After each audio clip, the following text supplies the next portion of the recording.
আল্লাহ সূরাতুল মাউনের মধ্যে আলোচনা করেছেন। মাউন শব্দের অর্থ গৃহস্থালী, আসবাবপত্র। গৃহস্থালী কি? আসবাবপত্র। দেখেন কোরআন কি একটা সুন্দর জিনিস। গরুর নামে সূরা দিলেন, মানুষের নামে সূরা দিলেন, পিপিলিকার নামে সূরা দিলেন, মৌমাছির নামে সূরা দিলেন। গৃহস্থালী পশু, গৃহস্থালী আপনাদের পশু যে সম্পদ আছে সেই বকরি গরুর নামে সূরা দিলেন। আবার এমন একটা সূরা আল্লাহ দিয়েছেন, আপনার বাড়িতে কাস্তে আছে, খন্তা আছে, কোদাল আছে, সেই কোদাল সম্পর্কেও একটা সূরা দিয়ে দিলেন। আল্লাহ বলছেন সূরাতুল মাউন। মাউন শব্দের অর্থ হলো গৃহস্থালী জিনিসপত্র। আপনার বাসার বালতি, মগ, জগ, প্লেট, আসবাবপত্র যা আছে সেই সম্পর্কে আল্লাহ একটা সূরা দিলেন। এই সূরাটির শুরুতে আল্লাহ বলছেন, পড়েন সবাই, আরো আই তাল্লাযী ইউকাযযিবু বিদ্দীন। আরো আই তাল্লাযী, ও নবী আপনি দেখেন না, ইউকাযযিবু মিথ্যা, মিথ্যাবাদী, বিদ্যীন, দিনকে যারা, কিয়ামতের দিনকে যারা অস্বীকার করে, এমন মানুষ আছে না নাই? নাই নাই নাই, হ্যাঁ নাই? এমন মানুষ আছে না নাই? তাদেরকে জিজ্ঞেস করবেন, বললো মইরা গেলে সব শেষ, কিছু হবে না, মইরা যাবো তো সব শেষ, কিয়ামতকে বিশ্বাস করো না, আল্লাহকে বিশ্বাস করো না, কোরআনকে বিশ্বাস করো না। কোরআনের কথা বললে কয় এটা মুহাম্মদের একটা ছুটি গল্প। নাউজুবিল্লাহ বলবেন না? নাউজুবিল্লাহ কয় মুহাম্মদের একটা ছুটি গল্প। অথচ আল্লাহ বলছেন কিয়ামতের দিন, মালিকি ইয়াউমিদ্দিন, কিয়ামত দিবসের মালিক একমাত্র কে? কিয়ামত দিবসে আল্লাহ সিংহাসনে বসে বলবেন, লিল্লাহিল ওয়াহিদিল কাহ্হার, ও দুনিয়ার আইনা সিতারুকা, ও দুনিয়া তোর বড় বড় গাছগুলা কোথায়? ও দুনিয়া তোর বড় বড় পাহাড়গুলা কোথায়? ও দুনিয়া তোর বিশাল বড় বড় সমুদ্রগুলা কোথায়? কেউ কথা বলবেন আল্লাহর সামনে। আল্লাহ বলবেন লিল্লাহিল ওয়াহিদিল কাহ্হার, আজকে বাদশাহীর বাদশা আমি আল্লাহ, আমি আল্লাহ ছাড়া কারো কথা বলার ক্ষমতা নাই। একমাত্র আমার নবী, আপনার নবী সেদিন সিজদায় পড়ে আমাদের জন্য কান্না করবে। সুবহানাল্লাহ বলবেন না? আপনার নবী, আমার নবী আরশের মধ্যে সিজদায় পড়ে কান্না করবেন। আল্লাহ ডাকতে বলবেন, ও মুহাম্মদ 63 সাল জিন্দেগি খালি কান্নাই করেছেন, আজকেও কেন কান্না করেন? আল্লাহর নবী মাথাটা উত্তোলন করে বলবে, আল্লাহ 63 সাল উম্মতের জন্য কান্না করেছি, মদিনায় শুয়ে শুয়ে কান্না করেছি, আজকেও কান্না করি। আমার একটা গুনাহগার উম্মত যদি জাহান্নামে যায়, আমি আল্লাহ আপনার জান্নাতে যাব না। সুবহানাল্লাহ। সে আল্লাহ বলছেন, আওয়াইতাল্লাযী ইউকাযযিবু বিদ্দীন, ও নবী আপনি দেখেন নাই কিয়ামতকে যারা অস্বীকার করে? একজন মানুষকে যেরকম বানাইতে আল্লাহর প্রথম যেরকম পরিশ্রম লাগছে, দ্বিতীয়বার বানাইতে এরকম পরিশ্রম লাগবে না। আল্লাহ শুধু বলবে কুন, বলে না, বলে না কুন ফায়াকুন, শুধু বলবে কুন ফায়াকুন, জীবিত হও, সাথে সাথে জীবিত হয়ে যাবে। আল্লাহর বারবার বারবার বলা লাগবে না, আল্লাহ শুধু বলবে কুন ফায়াকুন, তাড়াতাড়ি জীবিত হয়ে যাও। এজন্য যারা কিয়ামতকে অস্বীকার করে তাদেরকে দুনিয়ার মধ্যে কিছু নমুনা আল্লাহ দেখায় কি দেখায় না? বলে না, বলে না, দেখায় কি দেখায় না? মাঝে মাঝে দেখা যায় আল্লাহ পৃথিবীটাকে ধরে একটা ঝাঁকুনি মারবে। আল্লাহ বলেন, ইযা যুলজিলাতিল আরদু জিলজালাহা ওয়া আখরাজাতিল আরদু আসকালাহা। পৃথিবীটাকে ধরে একটা ঝাঁকুনি মারে মাঝে মাঝে। আর্থকুইক হয় না? ভূমিকম্প হয় না? কিয়ামতের দিন এই ভূমিকম্পটাকে আল্লাহ যদি 7 থেকে 9 পর্যন্ত, 9 থেকে 10 পর্যন্ত বাড়ায় দেয়, 10 যদি না দেয় আল্লাহ 30 পর্যন্ত বাড়ায় দিল, 30 স্কেলে যদি ভূমিকম্পটা হয়, পৃথিবীর মাটিগুলা বাতাসে তুলার মতো উড়তে থাকবে, ঠিক না? সেদিন আল্লাহ বলছেন, আম্মা ইয়াতাসাআলুন আনিন নাবাইল আযীম, শোনা শোনা এমন ঘটনা, কোরআনের চাইতে আপডেট নিউজ আর আছে? হ্যাঁ, এই জান্নাতে কি হবে কোরআন আছে না নাই? জাহান্নামে কি হবে কোরআন আছে না নাই? কিয়ামতের দিন কি হবে কোরআন আছে না নাই?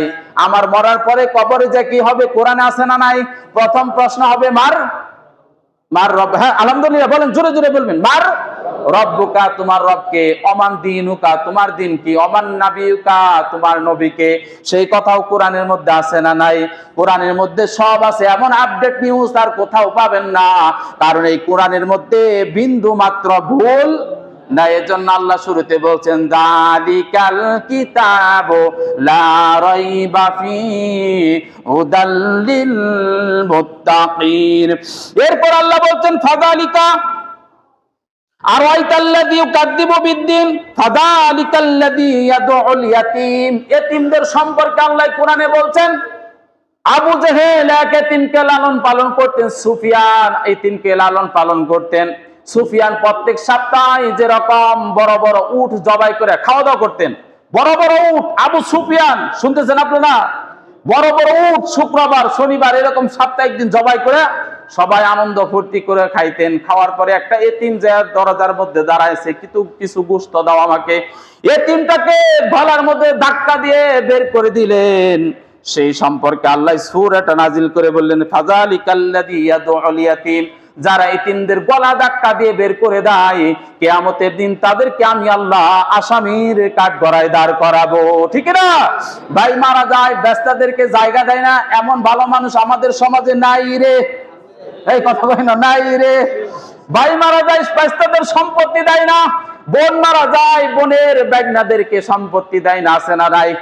এই কিয়ামতের দিন এই সময় এতিমদের কথা আল্লাহ বলছেন, ফাযালিকাল্লাযী ইয়াদউল ইয়াতীম, যারা এতিমদেরকে গলা ধাক্কা দিয়ে বের করে দেয়, কিয়ামতের দিন আল্লাহ তাদেরকে এক এক করে আসামির কাঠগড়ায় দাঁড় করাবে।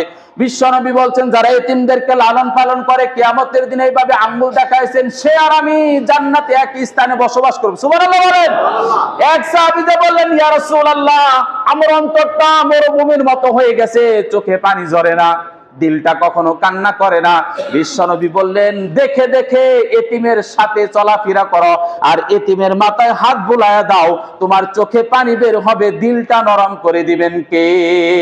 সময় নাই। এই যে 7টা আয়াত, এটা হলো কোরআনের 107 নাম্বার সূরা। কয় নাম্বার? কত মিল কোরআনের, গত শুক্রবার আলোচনা করতে। ফিলটা হলো কোরআনের 105 নাম্বার সূরা, আয়াত 5টা। সুবহানাল্লাহ বলবেন না? মাউস কোরআনের 7 নাম্বার 107 নাম্বার সূরা, আয়াত 7টা। এই সুবহানাল্লাহ কয় না রে? দেখছেন কত মিল? এরকম মিল কোথাও পাইবেন? হ্যাঁ, কোথাও পাইবেন না। এই কোরআনের একটা শব্দ আছে 19। কি শব্দ? এই 19 দিয়া যদি এটারে ভাগ করেন, কোরআনের যতগুলো সূরা আছে 114টা, 6666টা আয়াত, যতগুলা হরফ, যতগুলা অক্ষর, যতগুলা নুক্তা, 19 দিয়া যদি ভাগ করেন, ভাগ শেষে নিঃশেষ হয়ে যাবে, মিলে যাবে। আলহামদুলিল্লাহ বলেন। এজন্য আল্লাহ বলছেন, ফাযালিকাল্লাযী ইয়াদউল ইয়াতীম, এতিমদের যারা সম্মান করে না, ভালোবাসে না। বিশ্বনবী এতিম ছিলেন না? বিশ্বনবী এতিম ছিলেন। আল্লাহ তারে যখন দুনিয়াতে আনলেন, দুনিয়াতে আসার 6 মাস আগে বাবা মারা গেলেন, দুনিয়াতে আসার 6 বছর পরে মা মারা গেলেন। বিশ্বনবীকে যখন আবু জেহেল আঘাত করে, চাচাকে ডাক দিয়ে বলে, চাচা, আমার বাবা নাই, মা নাই, আপনি আমার আপন, আপনি কেন আমারে মারতে চান? আমারে কেন আপনি আঘাত করেন? বিশ্বনবী বললেন, আমার মা নাই, বাবা নাই। আর আল্লাহ বললেন, ফাযালিকাল্লাযী ইয়াদউল ইয়াতীম, যারা এতিমরে আদর করবে, লালন করবে, মহব্বত করবে, তারা যেন বিশ্বনবী মুহাম্মদকে লালন পালন করলো। সুবহানাল্লাহ। এরপর আল্লাহ বলছেন, ওয়ালা ইয়াহুদ্দু আলা তুআমিল মিসকিন, মিসকিনদেরকে খাবার দেয় না এমন লোক আছে না নাই? এই কথা বলেন, আছে না নাই? ওয়ালা ইয়াহুদ্দু আলা তুআমিল মিসকিন। শুক্রবার আসলে কিছু কিছু কানা মিসকিন বাড়িতে যায়, যাওয়ার পরে বলে, বাবা সারাদিন ঘুরছি ফিরছি, দুপুর হয়ে গেছে, কিছু খাবার আছে না? আরে নাই, খাবার নাই, আমাদের 3 জনের জন্য রান্না হয়েছে, আর খাবার নাই। আছে না নাই? কি আশ্চর্য ব্যাপার! কুরবানির ঈদ আসে, এই বাড়ি থেকে সেই বাড়ি বড় বড় গোশতের টুকলা পাঠায়। আছে না নাই? একজন ভিক্ষুক এতিম মিসকিন দরজার পাশে এসে দাঁড়ায়, একখানা হাড্ডি দিয়ে বিদায় করে দেয়, আমার আল্লাহ নারাজ হয়ে যায়। কথা বলেন ঠিক কিনা? এক বাড়ি থেকে আরেক বাড়ি বড় বড় গোশতের রান পাঠায়, কত দামি দামি খাবার পাঠায়। অভাগী মিসকিন এতিম এসে দরজার পাশে দাঁড়ালো, ভাই কতদিন ধরে গোশত খায় না, দেখে দেখে বড় একখান হাড়, যেটা ফালিয়ে দেওয়ার কথা, সেইটা হাতে টুকরে দিয়ে দিল। আমার আল্লাহ বলে, যা, আমি আল্লাহ নারাজ হয়ে গেলাম। এতিমের সম্পদ, এগুলো তোমাদের উপর হক। এই এতিমের সম্পদ যে ভক্ষণ করে, সে জাহান্নামের আগুন নিজের পেটের ভিতরে ঢুকাইলো। ঠিক কিনা? এজন্য আল্লাহ বলছেন, ওয়ালা ইয়াহুদ্দু আলা তুআমিল মিসকিন, যারা মিসকিনদেরকে খাবার দেয় না, তো এমন খাবার দিতে উৎসাহিত করে না। কেউ যদি খাবারের ব্যবস্থা করে, তারা আর প্রতিবন্ধকতা সৃষ্টি করে। আসে না নাই? একজন যদি মিসকিনদের দাওয়াত দেয়, আর এটা তো জায়েজ নাই, কে মিসকিনদের খাওয়াসটা হচ্ছে না। আল্লাহ কি বলছেন? ওয়ালা ইয়াহুদ্দু আলা তুআমিল মিসকিন, যারা মিসকিনদের খাবার দেয় না, আবার যারা খাবার দেয় তাদেরকেও নিরুৎসাহিত করে, উৎসাহিত করে না। কিয়ামতের দিন তাদেরকে আসামির কাঠগড়ায় দাঁড় করাবেন কে? খাবারের চাইতে মানুষ আর খুশি হয়ে থাকে না। খাবারের যে কি কষ্ট, এই রোজার মধ্যে আমরা রোজা রাখি না, রোজা রাখি না, মাত্র 5 ঘন্টা 7 ঘন্টা রোজা রাখার পর সামনে যখন শরবত বিভিন্ন রকমের সোলা টোলা দেয়, মনে করি যে ওরে খামু তো খামু, শরবতের জগ টক শুদ্ধা খামু, আছে না নাই? এরকম মনে হয় না? মাত্র 4 ঘন্টা 5 ঘন্টা কি এনে কয়জন মানুষের খাবার দিছে, অর্ধেক তো আমারই লাগবো, এরকম মনে হয় না? হ্যাঁ, মাত্র 5 ঘন্টা 6 ঘন্টা রোজা রাখা যে মানুষটা 2 দিন 3 দিন ধরে খাবার খায় না, ভালো খাবার খায় না, সেই মানুষটা আপনার দরজার কাছে এসে দাঁড়ালো, আপনি তাকে বিদায় করে দিলেন, খাবার নাই, ভাত নাই, তরকারি নাই, এটা নাই সেটা নাই। সে আল্লাহ বলছেন এই কোরআনে, ছোট্ট থেকে ক্ষুদ্র কোনো কিছু বাকি দেই নাই, আর বড় থেকে বড় সাগরের ব্লু হোয়েল, নীল তিমি, এলিফ্যান্ট, হাতি, এগুলাও আমি কোরআনের মধ্যে বাকি রাখি নাই। ফিল শব্দের অর্থ তো জানেনি, ফিল শব্দের অর্থ কি? হাতি। ফিল শব্দের অর্থ কি? হাতি। দেখছেন কি আল্লাহ কি না দিছে কোরআনের মধ্যে, কিন্তু কোরআন পড়ি। এরপরে আল্লাহ বলছেন ফাওয়াইলুল লিল মুসাল্লিন, ওই সমস্ত লোকের জন্য দুর্ভাগ্য যারা মানুষকে দেখানোর জন্য নামাজ পড়ে। আছে না নাই? তাই আছে না নাই? একজন মুসল্লি, একজন মসজিদের ইমাম, একজন আলেম নির্বাচন আসলে পরে নতুন করে মাথায় টুপি আর পাঞ্জাবি দেয় না, দেয় কি? হ্যাঁ দেয়। আর একজন নির্বাচন আসলে মাথায় টুপি, গায়ে পাঞ্জাবি, দাড়ি টাড়ি রেখা মানুষের সামনে দাওয়াত, ভাই ভালো হয়ে গেছি। তারপরও আলেম যারা তারে কয় ধর্ম ব্যবসায়ী, তারে কি কয়? কয় ধর্ম ব্যবসায়ী। হ্যাঁ হলো ধর্ম ব্যবসায়ী। কে লিখা ধর্ম ব্যবসায়ী? টুপি পড়ছে, পাঞ্জাবি পড়ছে এই জন্য। একজন উকিলের কাছে যান বুদ্ধির জন্য 2000 টাকা নাই, কয় হাজার? ডাক্তারের কাছে যান 1500 টাকা ভিজিট, আবার রিপোর্ট দেখাইতে গেলেও 500, আছে না নাই? একজন আলেমের কাছে গেলেন ফতোয়া নেয়া, হুজুর আমার বউ এটা করছেন, কি করা যায়? হুজুর সুন্দর করে ফতোয়া দিয়া তারপরে তার জন্য কইলো, দোয়া করে দিল যে ফিয়ামানিল্লাহ, আল্লাহ আপনাকে হেফাজত করুন। যাওয়ার সময় আপনি বীর করে বলে গেলেন, হ্যাঁ আল্লাহর ধর্ম, হুজুর হলো ধর্ম ব্যবসায়ী। এ আছে না নাই? হ্যাঁ, 2000 টাকা উকিলে নিল, 1500 টাকা ডাক্তারে নিল, আর হুজুরে আপনার এত সুন্দর একটা সলভ সমাধান করে দিল, তারপর আপনার জন্য দোয়া করে দিল ফিয়ামানিল্লাহ, আর আপনি যাওয়ার সময় বলে গেলেন হুজুরা ধর্ম ব্যবসায়ী। হুজুরা কি ধর্ম ব্যবসায়ী? হুজুরা ধর্ম ব্যবসায়ী না? নির্বাচন আসলে যখন মাথায় টুপি পরে, গায়ে পাঞ্জাবি, আর খালি হাতে থাকে তসবি, আছে না নাই? তসবি দিয়া বলে আগামীর বাংলাদেশ মদিনার সনদ অনুযায়ী পরিচালনা করা হবে, এমন লোক তো নাই। এই কথা বলে না নাই? সব পালিয়ে গেছে, ঠিক না? এই কথাটা আল্লাহ কোরআনে বলছেন। তার মানে কখন কি করবে মানুষ, কেমনে কি করবে, সব কোরআনে আছে না নাই? এজন্য আল্লাহ বললেন ফাওয়াইলুল লিল মুসাল্লিন, ওই সমস্ত নামাজীর জন্য দুর্ভাগ যারা মানুষকে কি করে, আল্লাযীনা হুম আন সালাতিহিম সাহুন, মানুষকে দেখানোর জন্য নামাজ পড়ে। বাজারের মধ্যে আছি, এখন নামাজ না পড়লে কেমন দেখা যায়? মাগরিবের নামাজটা পড়ে যায়, ফজরের নামাজের খবর নাই, কারণ ফজরের নামাজে তো অন্ধকার, কেউ দেখে না। এশারের নামাজের খবর নাই, কেউ দেখে না। ওই মাগরিবের নামাজ বেশি পড়ে মসজিদে, আর নামাজের খবর নাই। আল্লাহ বললেন আল্লাযীনা হুম আন সালাতিহিম সাহুন, ওই সমস্ত নামাজের জন্য দুর্ভাগ, কিয়ামতের দিন এরা হবে মুনাফিকের কাতারে, ঠিক না? ইন্নাল মুনাফিকিনা ফিদ-দারকিল আসফালি মিনান নার, মুনাফিকরা জাহান্নামের সর্বনিম্ন স্তরে বসবাস করবে। ফজরের নামাজের খবর নাই, জোহরের নামাজের খবর নাই, মাগরিবের সময় মানুষকে দেখাইতে, হ্যাঁ আসেন ভাই আসেন আমরা নামাজ পড়ি, এশারের নামাজের খবর নাই। এজন্য রাসূল সাল্লাল্লাহু আলাইহি সাল্লাম বলছেন, যারা ফজর এবং আসরের নামাজ জামাতে আদায় করে তাদেরকে মুমিনের সার্টিফিকেট দিয়ে দাও। সুবহানাল্লাহ বলবেন না? তাদেরকে মুমিনের সার্টিফিকেট দিয়ে দাও, কারণ আসরের নামাজ খুব ইম্পর্টেন্ট। আল্লাহ বলছেন আকিমুস সালাহ ওয়া আতুজ যাকাত ওয়াস সালাতিল বুসতা, নামাজ পড়ো, নামাজের প্রতি গুরুত্ব দাও, বিশেষ করে মধ্যবর্তী সালাতের উপর। মধ্যবর্তী সালাতটা হলো ফজর পড়লেন, জোহর পড়লেন, মাগরিব পড়লেন, এশা পড়লেন, মাঝখানে রইল কোনটা? আসর। এই আসর নামাজটা খুব দামি নামাজ, এজন্য এর আগে সুন্নাত নাই, পরেও সুন্নাত নাই। দামি জিনিস সব সময় অল্প হয়। কি হয়? অল্প হয়। দুনিয়াতে লোহা বেশি না স্বর্ণ বেশি? লোহা বেশি। স্বর্ণ, আবার স্বর্ণের চাইতে দাম ইউরেনিয়াম, ইউরেনিয়াম আরো কম। হ্যাঁ, অল্প একটু অল্প, সারা দুনিয়া অল্প। তাহলে যেটা সবচেয়ে দামি সেটা কি? কম থাকে। যে কথা বলতেছিলাম, এরপর আল্লাহ বলছেন আল্লাযীনা হুম ইরাউন ওয়া ইয়ামনাউনাল মাউন। এই মাউন শব্দের অর্থ হলো গৃহস্থালী আসবাবপত্র। একজনের বাড়িতে চাইলো, ভাই আমার কোদালের আছাড়ি ভেঙে গেছে, কোদালটা দাও।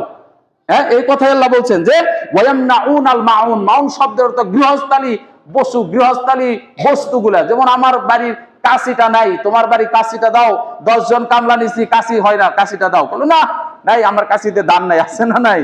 এই সমস্ত জিনিস যারা দিতে বিরত থাকে তারাও কিয়ামতের দিন হিসাবের কাতারে দাঁড়াবে। কি সুন্দর কথা! আল্লাহ বিশ্বনবী বলছেন, তোমার বাড়িতে যদি গোশত রান্না হয়, গোশত রান্না হলো, গোশতের গান পাশের বাড়িতে চলে গেল, তোমার দেওয়ার ক্ষমতা নাই, তোমার বাড়িতে লোক সংখ্যা বেশি, 25 জন 30 জন জয়েন্ট ফ্যামিলি, তুমি যদি গোশত না দিতে পারো, গোশতের ঝোল বাড়াই দাও, খালি ঝোলটা পাশের বাড়িতে নিয়ে দিয়ে আসো, সুবহানাল্লাহ বলবেন না? আর আপনি একা একা পেট বইরা খায়া, গোশত এইটা সেইটা, খাবারের অভাব নাই, একবারে ফ্যান ছাইরা এসি ছাইরা পেটটা বের করে শুয়ে রইলেন, পাশের বাড়িতে না খাই রইলো।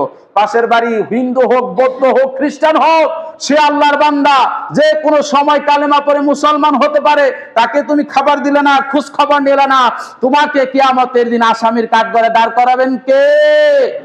আল্লাহ। এজন্য আল্লাহ বলছেন, আওয়াইতাল্লাযী ইউকাযযিবু বিদ্দীন, ও নবী আপনি দেখেন নাই যারা মিথ্যাকে, যারা কিয়ামতের দিন অস্বীকার করে, ফাযালিকাল্লাযী ইয়াদউল ইয়াতীম, এতিমের সম্পদ গলা ধাক্কা দিয়ে বের করে দেয়।